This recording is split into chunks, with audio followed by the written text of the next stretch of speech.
Question number two. Question number two क्या कहता है देख लेते हैं गाइस।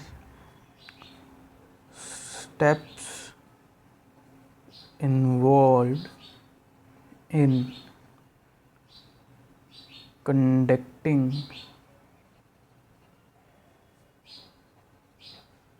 इन्वेस्टिगेशन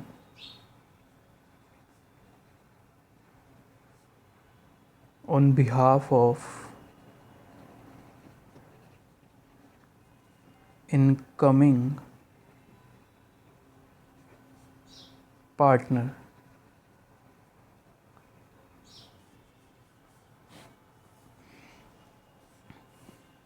तो गाइस अब क्या हो रहा है, एक फर्म है पर्टिकुलर XYZ फर्म या आपकी CA फर्म, उसमें एक मेंबर जो है उसमें एडमिट होना चाहता है, एडमिशन लेना चाहता है, admission of member, admission of partner, हमने पढ़ा भी हुआ है IPCC में अकाउंट्स में। तो before joining the firm he appoints us to issue me or tell me whether it's good for me or not, whether should I opt to join this particular firm or not। तो अब हम जा रहे हैं वहाँ देखने के लिए कि इस पर्टिकुलर मेंबर के लिए ये फर्म सूटेबल है या नहीं है।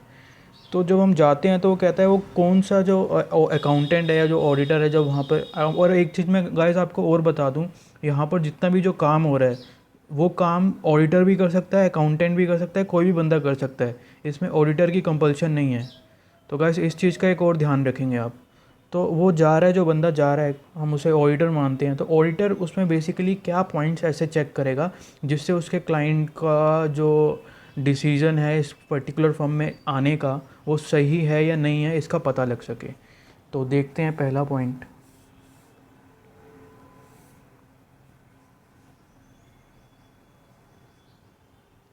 Point number 1, history of the growth and Inception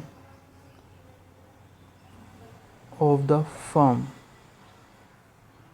Second point,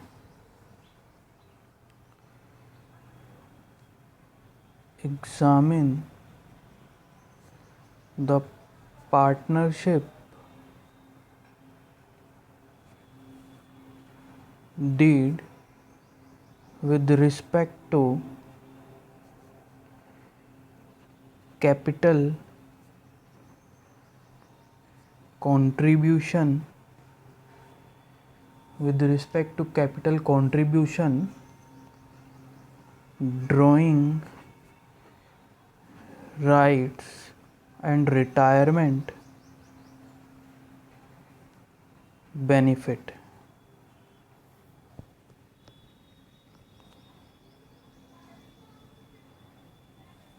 Point number 3, consider the profitability of the firm, including reasonableness of the remuneration to employees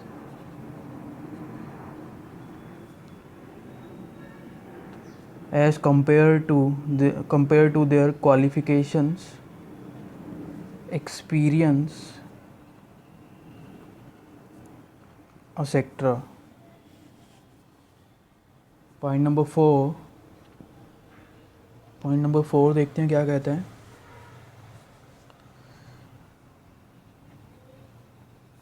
examination of asset and liability, examination of asset and liability to know the backing for partners investment। फिर इसमें एक point और आता है, appraisal of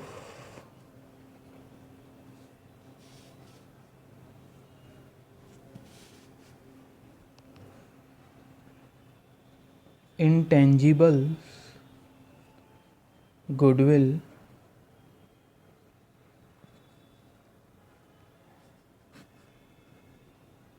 contingent liabilities, pending tax assessment. तो इसी के साथ ये 4th पॉइंट भी हमारा कंप्लीट होता है। अब आगे चलते हैं। पॉइंट नंबर 5, जो अभी जो 5, 6, 7, 8 ये जो पॉइंट आएंगे गाइस, ये चारों पॉइंट एक पर्टिकुलर सीरीज में होंगे, इंटर रिलेटेड पॉइंट्स होंगे।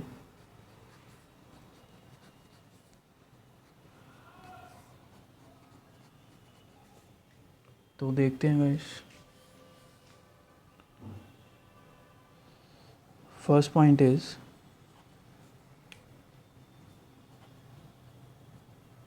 Position of orders at hand and range of clientele. Second point, composition and quality of key managerial person. Composition and quality of key managerial person. Second point, position of term loans, etc. Standing agreement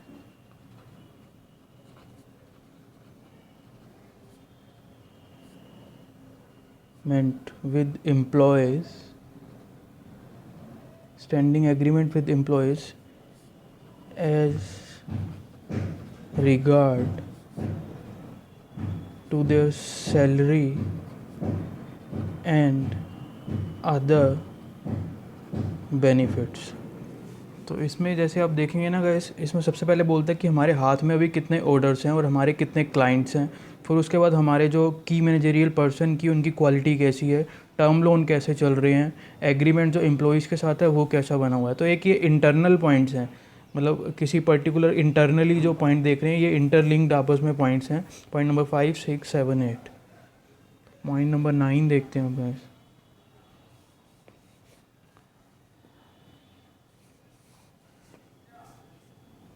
point number next page पे करते हैं इसका।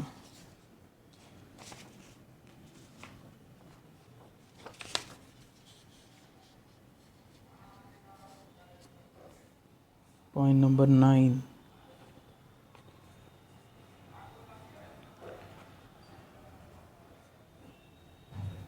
Reason for the existence of post for new admission, whether the same synchronized with the retirement, whether the same synchronized with the retirement of existing partner। तो ये point number 9। Point number 10, manner of computation of goodwill. Point number 11, बस इतने ही points होते हैं। तो ये 10 point हमने question number 2 के कवर करे। इसमें हमें उसने बोला था कि पर्टिकुलर फर्म में कोई मेंबर एडमिट होना चाहता है तो उसके लिए कैसे हम देखेंगे। तो सेम पॉइंट था, उसमें भी पहले हिस्ट्री था, इसमें भी हिस्ट्री देखते हैं पहले, फिर उसके बाद पार्टनरशिप जो डीड देखी उसमें ड्राइंग राइट्स कितने हैं, रिटायरमेंट बेनिफिट कितना है, वो सब देखा। तो जनरल पॉइंट्स हैं गाइस, इसमें कुछ ऐसी टेक्निकल बात तो है नहीं है। तो let's move on to our next question.